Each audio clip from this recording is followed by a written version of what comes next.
இசைஞானி இளையராஜா இவரை பத்தி நம்ம எல்லாருக்குமே தெரியும். ஸோ 90s கிட்ஸ்லேருந்து 2K கிட்ஸ் இப்போ வரைக்குமே வந்து எல்லாரையும் தான் இசை மூலியமா தான் வாய்ஸ் மூலியமா கட்டுக்குள்ள வச்சிருக்க ஒரே ஆள் யாருன்னு பார்த்தா இசைஞானி இளையராஜா அவர்கள் தான் சொல்லலாம்.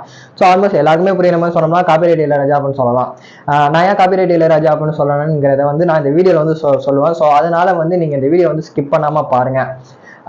இப்போதைக்கு தமிழ்நாடை பொறுத்த வரைக்குமே வந்து ட்ரெண்டிங்கா எல்லா மக்களுமே வந்து ஃபுல் ஃபோக்கஸ்மே வந்து யாரும் கிட்ட வச்சிருக்காங்கன்னு பார்த்தா டிவிகே. ஸோ தமிழக வெற்றி கழகம் விஜய் அவர்கள் மூலியமா தான் வச்சிருந்திருக்காங்க. ஸோ அவங்க மேலதான் வந்து ஃபுல் ஃபோக்கஸ்மே இருக்கு. இப்போ ரீசெண்டாக கூட திருச்சியில வந்து அவங்களோட பிரச்சாரத்தை வந்து நடத்துறாங்க.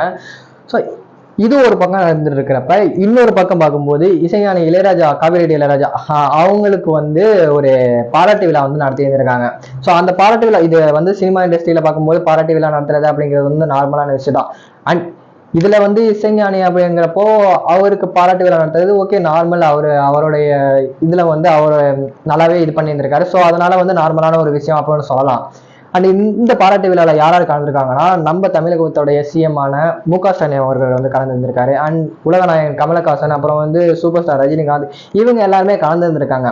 ஸோ இதுல வந்து நியூஸ் என்னன்னு பார்த்தோம்னா நம்ம அந்த பாராட்டு விழாவில் வந்து இசைஞானி இளையராஜாவும் சூப்பர் ஸ்டார் ரஜினிகாந்த் அவர்களும் வந்து ஒரு கான்ட்ரவர்சியான ஒரு நியூஸை வந்து பேசியிருந்திருக்காங்க.